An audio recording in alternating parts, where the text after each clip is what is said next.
நாங்கள் செய்திகளை உருவாக்குவதில்லை, உங்களின் கதைகளையே சொல்கிறோம். இது யூடிவியின் பிரதான செய்திகள். செய்திகளோடு உஸ்மான் அகில். முதலில் தலைப்புச் செய்திகள். ரஞ்சன் ராமநாயக்கவுக்கு 4 ஆண்டுகள் சிறை தண்டனை. மன்னிப்பு கேட்க மாட்டேன் என ரஞ்சன் ஆவேசம்.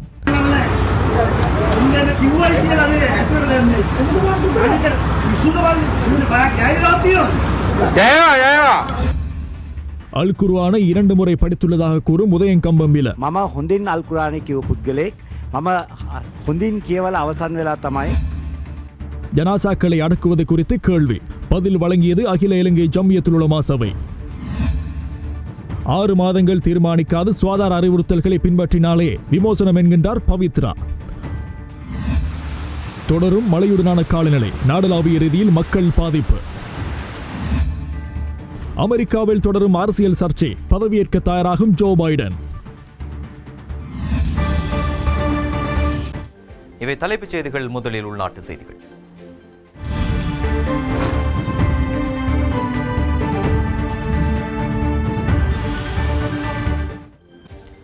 நாடாளுமன்ற உறுப்பினர் ரஞ்சன் ராமநாயக்கவிற்கு 4 வருட கால கடூழிய சிறை தண்டனை விதித்து உயர் நீதிமன்றம் இன்று உத்தரவிட்டுள்ளது.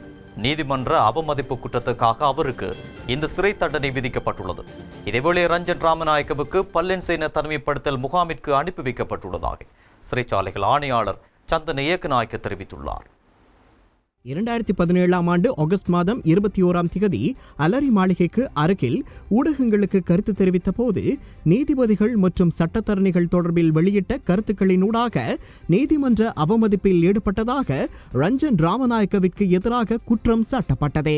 ஓய்வு பெற்ற விமானப்படை அதிகாரியான சுனில் பெரேராவினால் உயர் நீதிமன்றில் தாக்கல் செய்யப்பட்ட முறைப்பாட்டிற்கு அமைய சட்டமா அதிபரினால் பிரதிவாதிக்கு எதிராக குற்றப்பத்திரிகை சமர்ப்பிக்கப்பட்டது.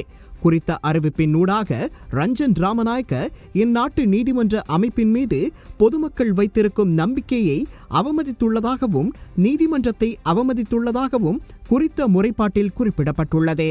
அதன்படி நீதிமன்ற அவமதிப்பு குற்றச்சாட்டு தொடர்பில் அவருக்கு எதிராக வழக்கொன்றை தொடர்ந்து உரிய தண்டனையை பெற்றுக் கொடுக்குமாறு குறித்த முறைப்பாட்டினூடாக உயர் நீதிமன்றில் கோரிக்கை விடுக்கப்பட்டிருந்தது.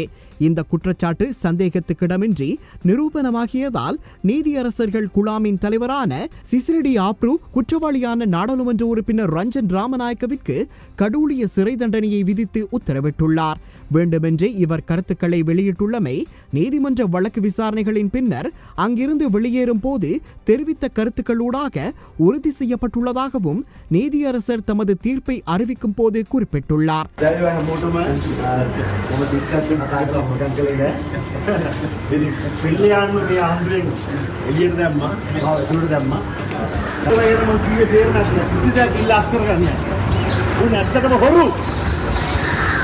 ඔරු ගන්න කිව්වයි කියලා මම වගේ මිනිහෙක් අතට දාන්න.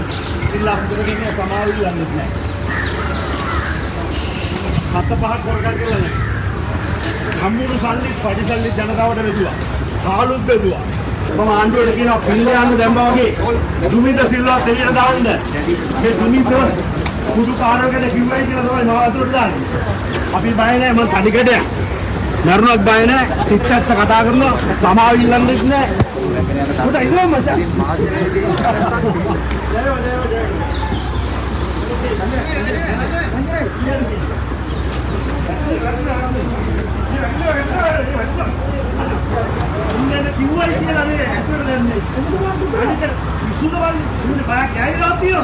இதேவேளை ரஞ்சன் ராமநாயக்கவை பல்லன்சேன தனிமைப்படுத்தல் முகாமிற்கு அனுப்பி வைக்கப்பட்டுள்ளதாக சிறைச்சாலைகள் ஆணையாளர் சந்தன ஏக்கநாயக்க தெரிவித்துள்ளார்.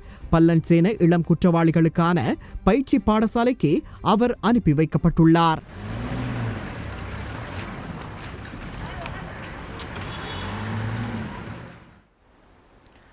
அல் குர்ஆனில் எந்த ஒரு இடத்திலும் முஸ்லிம்களுடைய ஜனாசாக்களை அடக்கம் செய்வது பற்றி குறிப்பிடவில்லை என அமைச்சரவை பேச்சாளரும் அமைச்சருமான உதய கம்பன்பில தெரிவித்திருந்தார். இதற்கு மறுப்பு தெரிவிக்கும் வகையில் இன்று அகில இலங்கை ஜம்மியத்துல் உலமா சபை அறிக்கை ஒன்றை வெளியிட்டுள்ளது. அல் குர்ஆனில் எந்த ஒரு இடத்திலும் குறிப்பிடப்படவில்லை என அமைச்சர் உதய கம்பன்பில அண்மையில் நாடாளுமன்றில் தெரிவித்திருந்தார்.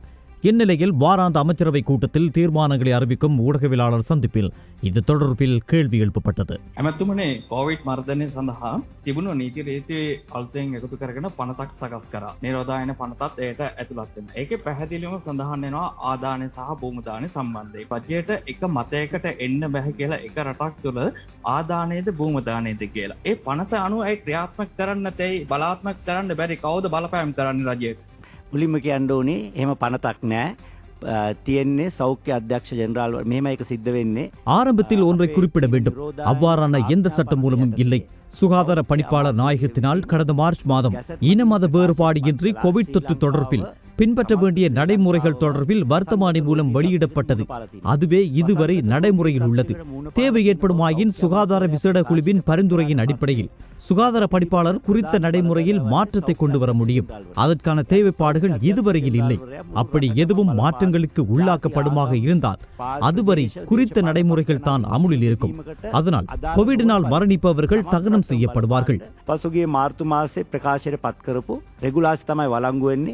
ඒ රෙගුලාසි අනුව සියලුම කොවිඩ් රෝගීන්ගේ මලසිරු ආදානය කිරීමයි කළ යුතු වෙන්නේ. එහෙනම් ඇමතුමනේ සීතකරණ තුල මොකටද තබාගෙන ඉන්නේ මුස්ලිම් ජාතිකයන්ගේ සිරුරු?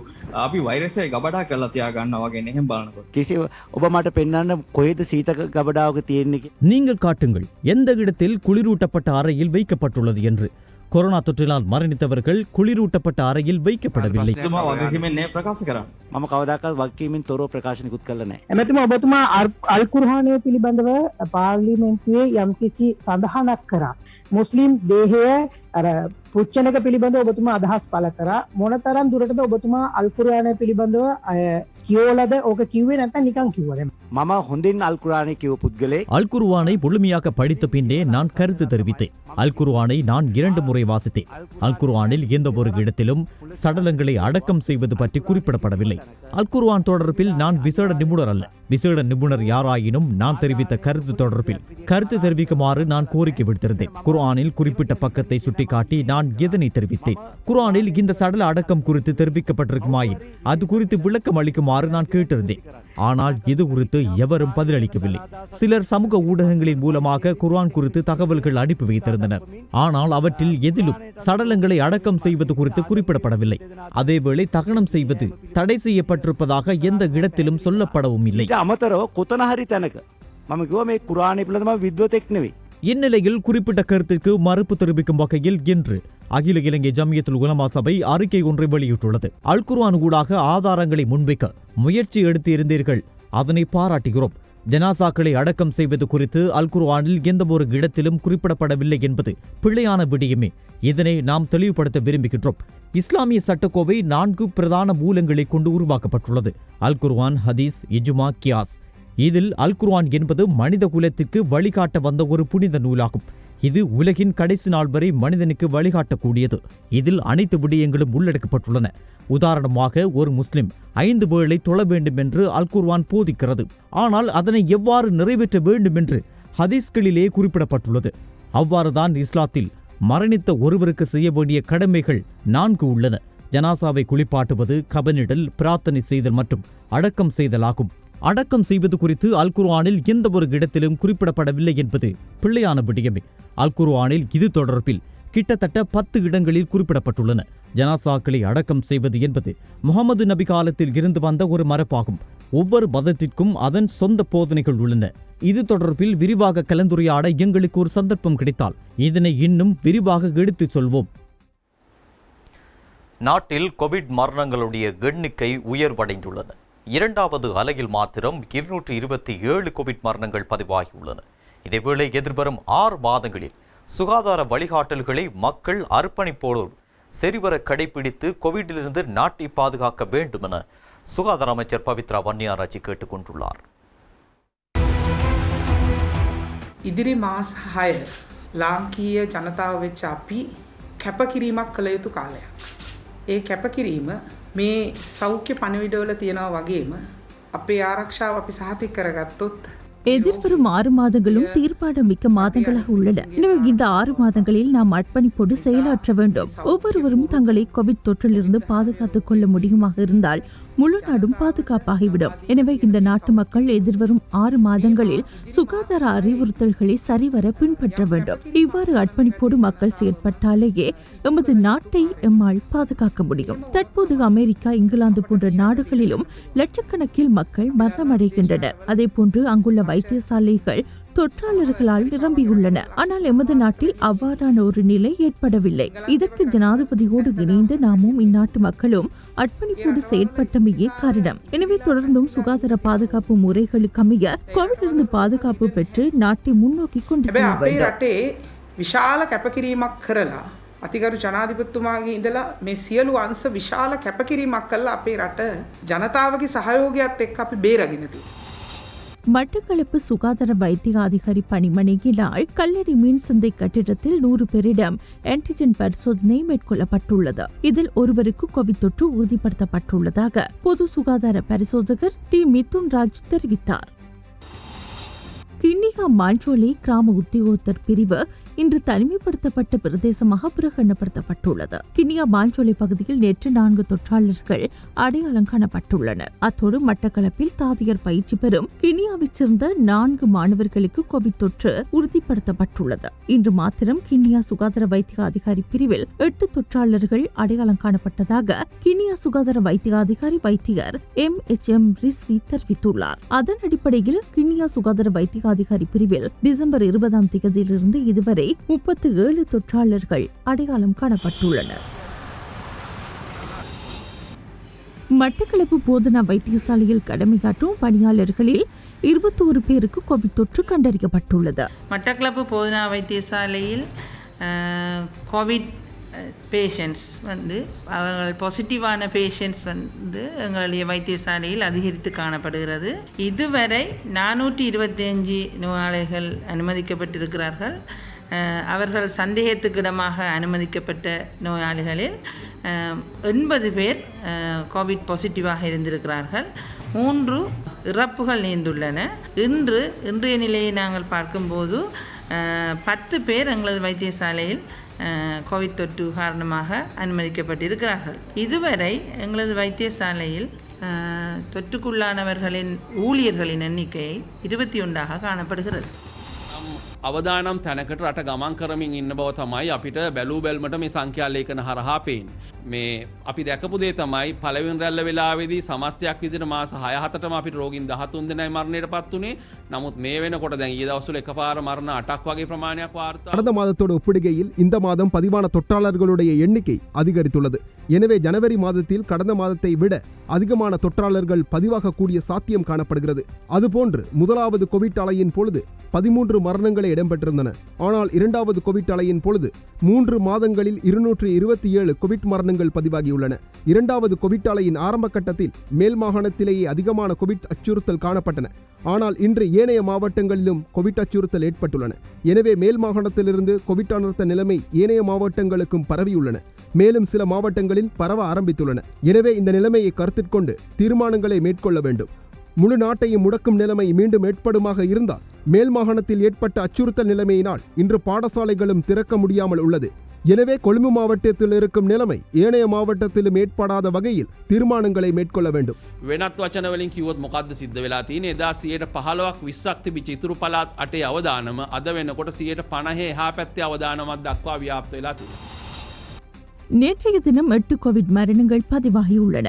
கடந்த 6ஆம் தேதி வெளிக்கடை சிறைச்சாலையில் 52 வயதான கைதி ஒருவர் கோவிட் நிமோனியா காரணமாக மரணமடைந்துள்ளார். கடந்த 7ஆம் தேதி ராஜகிரிய பிரதேசத்தைச் சேர்ந்த ஆணொருவர் கோவிட் நிமோனியா மற்றும் நீரிழிவு நோய் காரணமாக மரணமடைந்தார். கடந்த 8ஆம் தேதி மட்டக்குளிய பிரதேசத்தைச் சேர்ந்த 45 வயதான ஆணொருவர் கோவிட் நிமோனியா காரணமாக மரணமடைந்துள்ளார். மேலும் கொழும்பு 12ஐச் சேர்ந்த 36 வயதான பெண்ணொருவரும் கடந்த 8ஆம் தேதி கோவிட் நிமோனியா மற்றும் காக்காய் வலிப்பு காரணமாக மரணமடைந்துள்ளார். கடந்த 10ஆம் தேதி கொழும்பு 14ஐச் சேர்ந்த 51 வயதான ஆணொருவர் கோவிட் தாக்கத்தால் மரணமடைந்துள்ளார். பண்டாரகம பிரதேசத்தைச் சேர்ந்த 70 வயதான பெண்ணொருவரும் கடந்த 10ஆம் தேதி கோவிட் நிமோனியா காரணமாக மரணமடைந்துள்ளார். மேலும் களுத்துறை தெற்கு பிரதேசத்தைச் சேர்ந்த 67 வயதான ஆணொருவரும் கோவிட் தாக்கம் மற்றும் குருதி நஞ்சு காரணமாக மரணமடைந்துள்ளார். மேலும் நேற்றைய தினம் காத்தன்குடி பிரதேசத்தைச் சேர்ந்த 57 வயதான ஆணொருவரும் மரணமடைந்துள்ளார். கோவிட் நிமோனியா மற்றும் குருதி நஞ்சு மரணத்திற்கான காரணமாக கூறப்பட்டுள்ளது.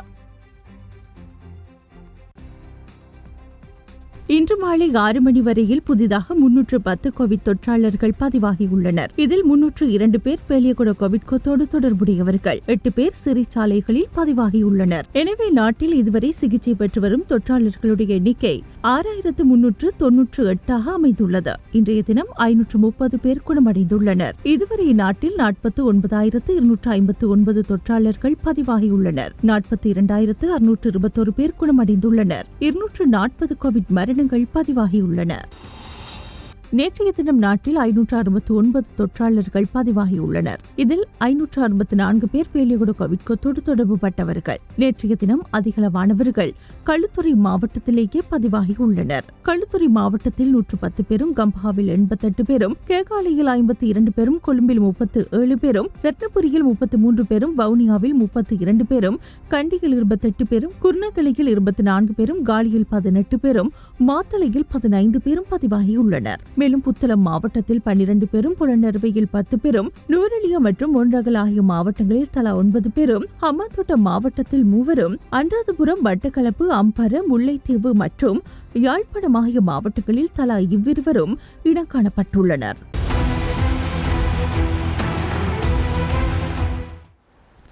பேலியகுட போலீஸ் பிரிவுக்குட்பட்ட சில பகுதிகள் இன்று மாலை 6 மணி முதல் தனிமைப்படுத்தலுக்கு உட்படுத்தப்பட்டுள்ளதாக இராணுவ தளபதி தெரிவித்துள்ளார்.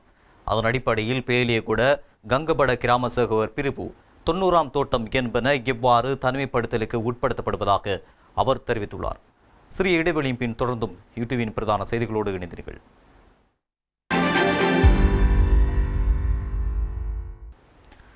கிளிநொச்சி அக்கராயன் குளம் வான் கதவு திறக்கப்பட்டுள்ளதால் அக்கராயன் முறிகண்டி வீதி ஊடான போக்குவரத்து முற்றாக துண்டிக்கப்பட்டுள்ளது.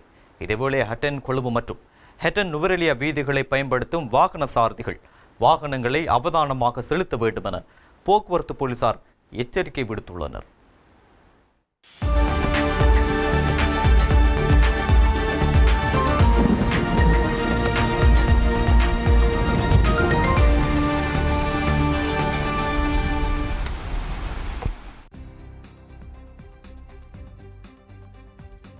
கிளிநொச்சி மாவட்டத்தின் மேற்கு புறத்தில் அமைந்துள்ள அக்கராயன் குளத்தின் நீர்மட்டம் அதிகரித்து குளத்தின் வான்வழியாக 7 அங்குலத்துக்கு மேல் அந்த நீர் வெளியேறுவதனால் வீதியின் போக்குவரத்து முற்றாக துண்டிக்கப்பட்டுள்ளது. பொதுமக்களின் பாதுகாப்பு கருதி படையினர் வீதியின் இரு மருங்கிலும் கடமையில் ஈடுபட்டுள்ளனர். கிளிநொச்சி இரணைமடு குளத்தின் வான்கதவுகள் அனைத்தும் தொடர்ந்தும் திறந்துவிடப்பட்டுள்ளதுடன் மாவட்டத்தின் பல நீர்ப்பாசன குளங்கள் வான் பாய்ந்து வருகின்றன. இரணைமடு குளத்திற்கான நீர் வருகை தொடர்ந்தும் காணப்படுவதனால் குளத்தின் வான்கதவுகள் 14 தொடர்ந்தும் திறந்துவிடப்பட்டுள்ளதாக நீர்ப்பாசன திணைக்களம் தெரிவிக்கின்றது. கனகராயன் ஆற்றுப்படுக்கையின் கீழுள்ள மக்கள் குறிப்பாக பன்னங்கண்டி, கண்டாவலை, முரசுமோட்டை, பரந்தன், ஊரியான், உமையால்புரம் உள்ளிட்ட பகுதிகளில் வாழும் மக்கள் அவதானமாக செயற்படுமாறும் அறிவுறுத்தல் விடுக்கப்பட்டுள்ளது.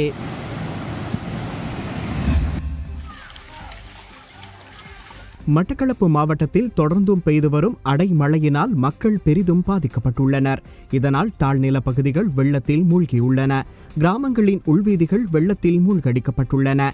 இந்நிலையில் மட்டக்களப்பு மாவட்டத்தின் படுவாங்கரை பகுதியில் அமைந்துள்ள வேத்துச்சேனை கிராமம் மழை வெள்ளத்தில் மூழ்கடிக்கப்பட்டுள்ளது. வெள்ள நீர் கிராமத்திற்குள் முற்றாக புகுந்துள்ளதுடன் வீடுகளுக்கும் வெள்ள நீர் புகுந்துள்ளது. இதனால் வேத்துச்சேனை கிராமத்தில் உள்ள 89 குடும்பங்களைச் சேர்ந்த 267 பேர் பாதிக்கப்பட்டுள்ளதாக தெரிவிக்கப்படுகின்றது.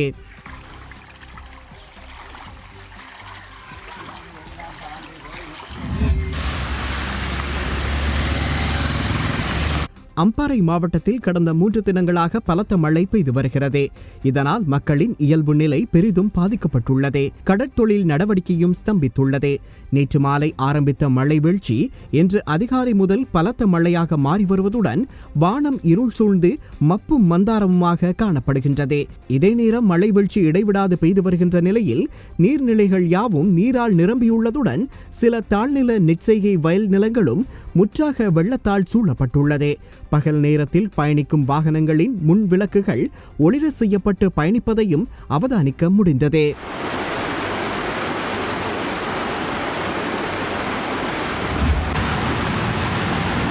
நாட்டில் ஏற்பட்டுள்ள சீரற்ற காலநிலையினை தொடர்ந்து ஹட்டனிலும் அதனை அண்மித்த பகுதிகளிலும் கடும் மழை பெய்து வருகிறது.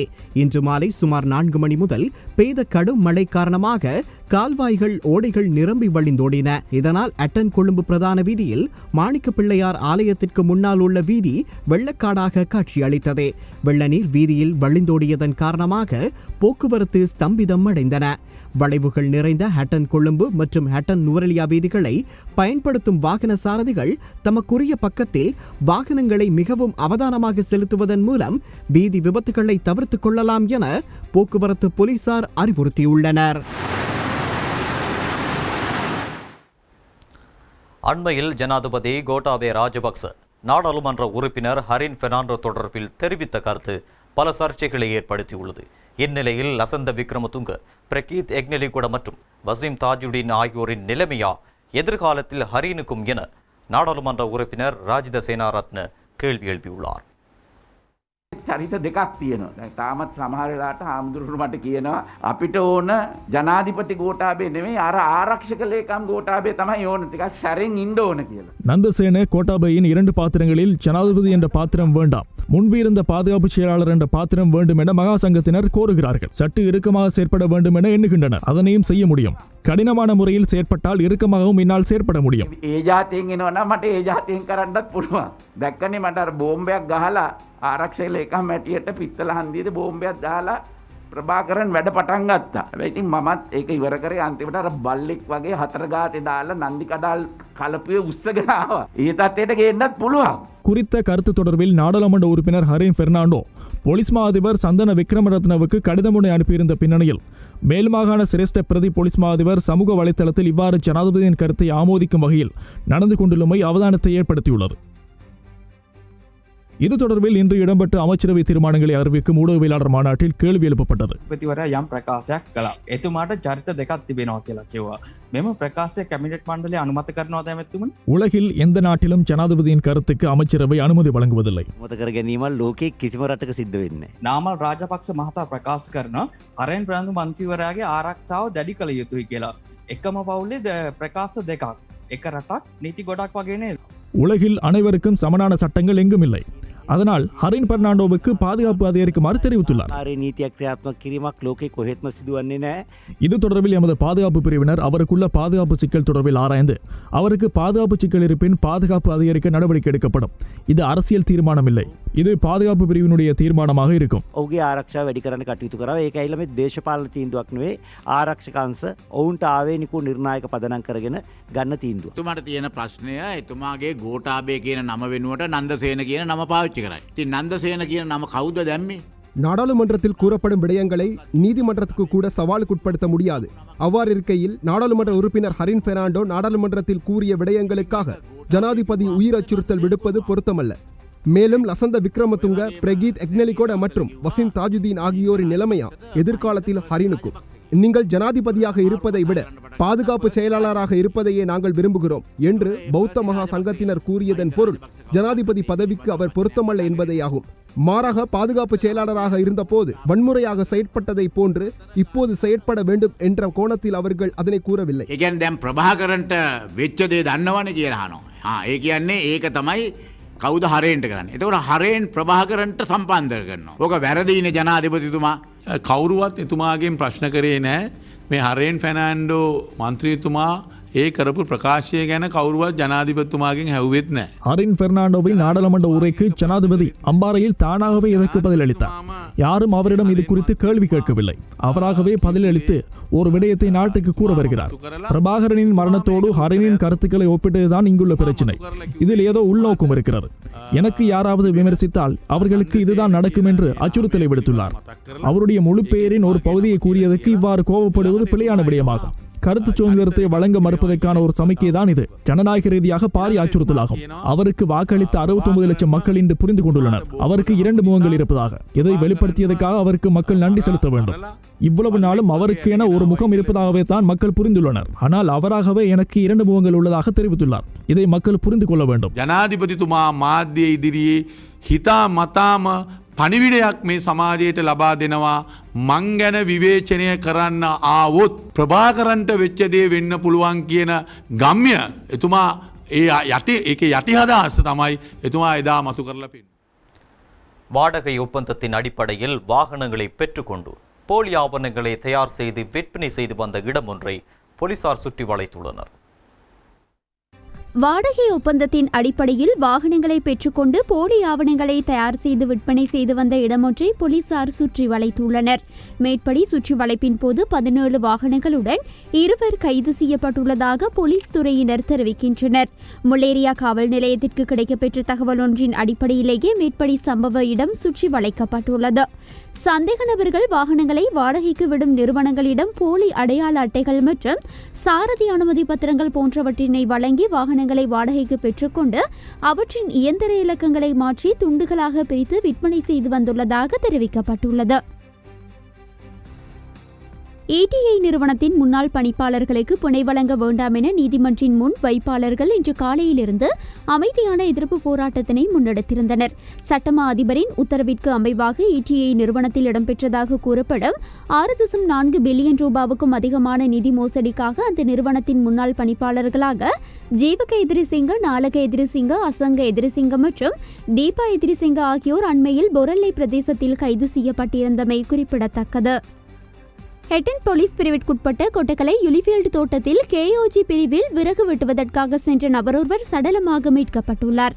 இவ்வாறு சடலமாக மீட்கப்பட்டவர் யுலிஃபீல்டு KOG பிரிவை சேர்ந்த 60 வயதுடைய 2 பிள்ளைகளின் தந்தை என அடையாளம் காணப்பட்டுள்ளதாக போலீசார் மேலும் தெரிவித்தனர்.